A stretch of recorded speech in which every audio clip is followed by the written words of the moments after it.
اب ہماری آمین پہ بھی لوگ مذاق اڑاتے ہیں۔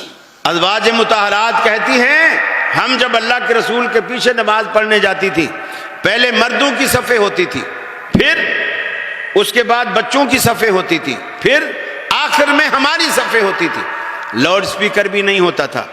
اللہ کے رسول امامت کے مصلی پر سب سے آگے جب آمین کہتے تھے، ہم عورتوں کی صفوں میں سب سے آخر میں ہم اللہ کے رسول کی آمین کو سنا کرتی تھی۔ آخری صف میں اللہ کے رسول کی جو بغیر لاؤڈ سپیکر کے آمین ہوتی تھی اس کو سنا کرتی تھی۔ بخاری میں ہے کہ عبداللہ بن زبیر نے مسجد نبوی میں امام تھے، انہوں نے نماز پڑھائی، صحابہ نے آپ کے پیچھے آمین کہی، وَإِنَّ لِلْمَسْجِدِ لَلَجَّةٌ، پوری کی پوری مسجد نبوی گونج اٹھی۔ ٹی وی پہ حنیف قریشی صاحب نے اعتراض کیا، جی وہ تو کچی مسجد تھی، چھڑیوں کی چھت تھی، بھلا وہ کیسے گونجے گی؟ میں نے کہا یہ تو گنجانے والوں سے پوچھو، میرے اوپر کیوں اعتراض کر رہے ہیں؟ جنہوں نے گنجائی ہے ان سے پوچھو۔ ظاہر بات ہے ان سے اس کچی مسجد کو گنجانے کے لیے آواز میں پریشر چاہیے، تمہاری تو پکی نہیں گونجتی، صحابہ کی کچی مسجدیں گونجا کرتی۔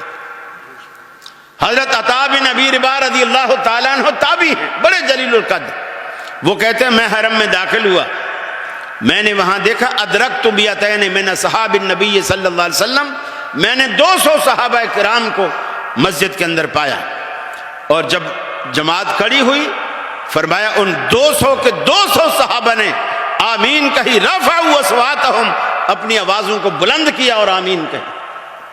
تمہیں چڑ ہوتی ہے؟ اللہ کے رسول نے یقین مانیے بڑی پیاری بات آپ نے فرمایا، یہودی اتنا کسی چیز سے نہیں چڑھتے جتنا تمہارے سلام سے اور تمہاری آمین سے چڑھتے ہیں۔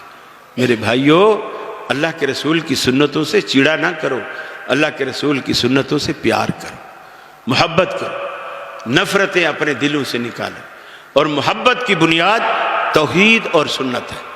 صحابہ کرام ایک دوسرے کے خون کے پیاسے تھے جب ایمان نہیں لائے تھے، جب ایمان لائے تو شیر و شکر ہو گئے، شیر ایسی محبتیں اللہ نے پیدا کر دی توحید اور سنت کی برکت سے۔ یہ دو نعمتیں عظیم نعمتیں ہیں جو اللہ نے مسلمانوں کو عطا کی ہیں، ایک اللہ کی توحید اور ایک اس کے نبی کا طریقہ اور نبی کی سنت۔ میں آخری حدیث بیان کر کے بات کو ختم کروں گا۔ عبداللہ بن عمر صحابی رسول ہیں، یہ اعلان کر رہے ہیں کہ حج تمتع سنت ہے، کیا کرو۔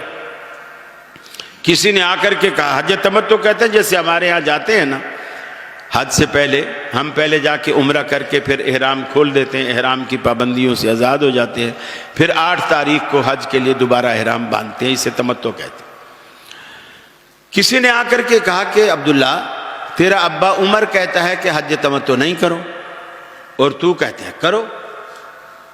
عبداللہ بن عمر نے جو جواب دیا نا، بس اہل حدیث کا اتنا ہی آپ سے اتنی ہی درخواست ہے۔ حضرت عبداللہ بن عمر نے جواب دیا اس شخص کو، ان شریعتا نزلت علی محمد وما نزلت علی ابی، شریعت محمد صلی اللہ علیہ وسلم پر نازل ہوئی ہے، میرے باپ پر نازل نہیں ہوئی۔ اس بندے نے جا کر عمر سے کہا، اے عمر رضی اللہ تعالی عنہ، تیرا بیٹا تیرے خلاف فتویٰ دیتا ہے، وہ تو کہتا ہے تمتع کرو، تو کہتا ہے نہ کرو۔ عمر نے پوچھا وہ یہ جو کہتا ہے کہ کرو، ساتھ میں کوئی دلیل بھی دیتا ہے، کچھ کہتا بھی ہے؟ اس نے کہا وہ کہتا ہے شریعت محمد صلی اللہ علیہ وسلم پر نازل ہوئی ہے، میرے باپ پر نازل نہیں ہوئی۔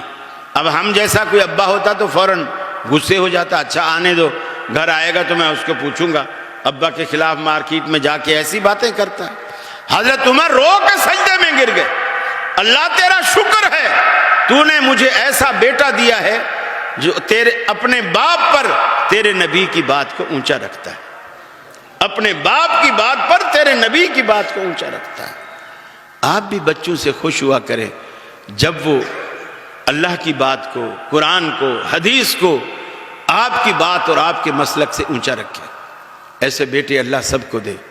اللہ سے میری دعا ہے اللہ رب العالمین جس طرح اس نے ہمیں آج مسجد میں اکٹھا کیا ہے، اللہ تعالی ہمیں جنتوں میں بھی اکٹھا کر دے، لیکن اس کے لیے یہ ضرور شرط ہے کہ ہمارا عقیدہ توحید پر ہو اور ہمارا مسلک اور منہج نبی کریم صلی اللہ علیہ وسلم کے منہج پر ہو تو پھر انشاءاللہ جنت آپ کی ہے اور آپ جنت کے ہیں۔